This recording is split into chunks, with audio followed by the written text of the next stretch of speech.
Bienvenue dans cette capsule. Son premier objectif est que tu puisses faire la différence entre un projet et une entreprise.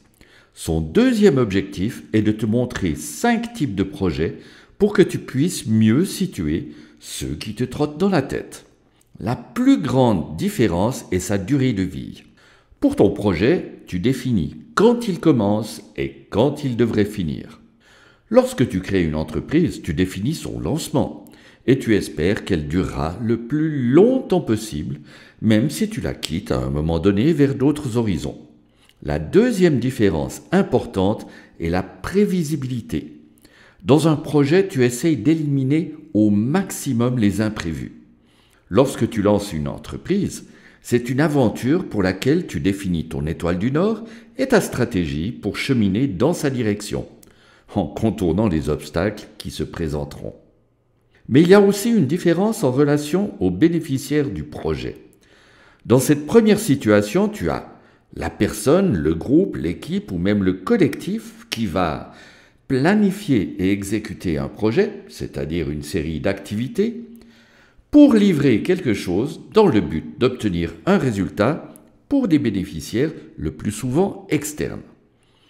Dans cette deuxième situation, tu as une personne ou une équipe au sein d'une entreprise qui va planifier et exécuter un projet et livrer quelque chose pour des bénéficiaires externes, mais aussi et très souvent pour des bénéficiaires internes qui peuvent être une équipe, un secteur, un département ou même l'entreprise dans son ensemble.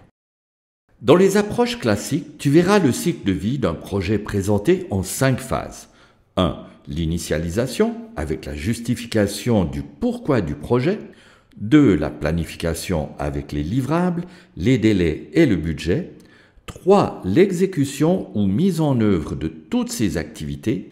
4. Sans oublier d'y superposer le contrôle pour vérifier si tout se passe comme prévu. Et 5. La finalisation incluant l'évaluation, le bouclement et le rapport.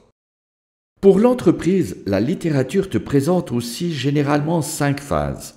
1. La création de l'entreprise avec son décollage. 2. Une phase de croissance, de développement de son marché. 3. La phase de maturité où l'entreprise ronronne sans changement majeur. 4. Une phase de déclin à la suite d'une modification dans le contexte, interne ou externe, et qui peuvent entraîner sa mort. Mais il y a aussi des phases de revitalisation, avec des nouveaux produits, nouveaux marchés, etc., qui sont là pour prolonger son cycle de vie. Bien, voyons ensemble 5 types de projets. Le premier est le projet unique, c'est-à-dire que tu ne le feras en principe qu'une seule fois dans ta vie. Par exemple, ton projet de tour du monde en 90 jours. L'événement pour célébrer les 25 ans de ton association. Les noces d'émeraude pour tes 40 ans de mariage, la construction de ta maison, la digitalisation de tous les processus administratifs de ton entreprise.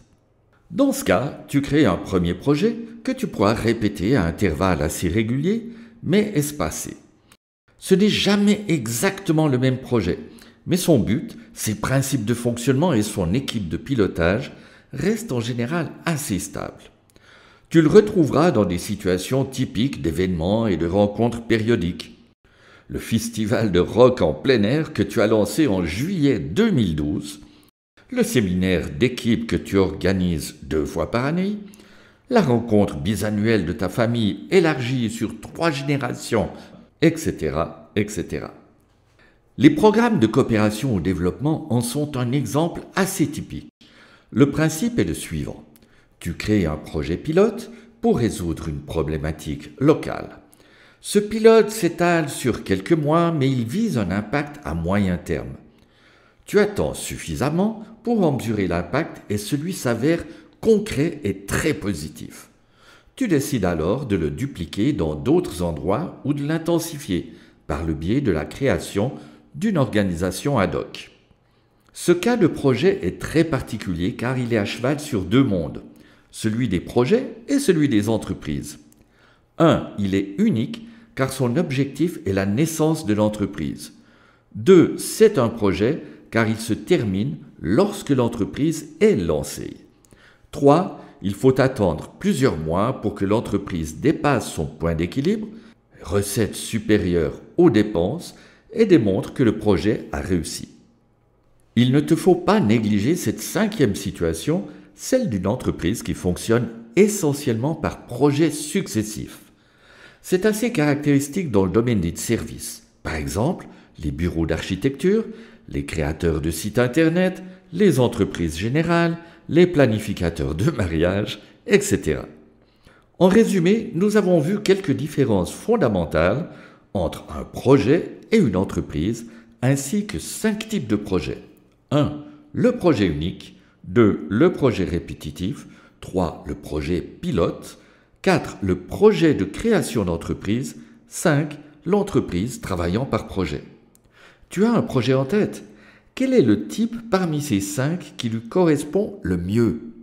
Son contexte jouera un rôle important.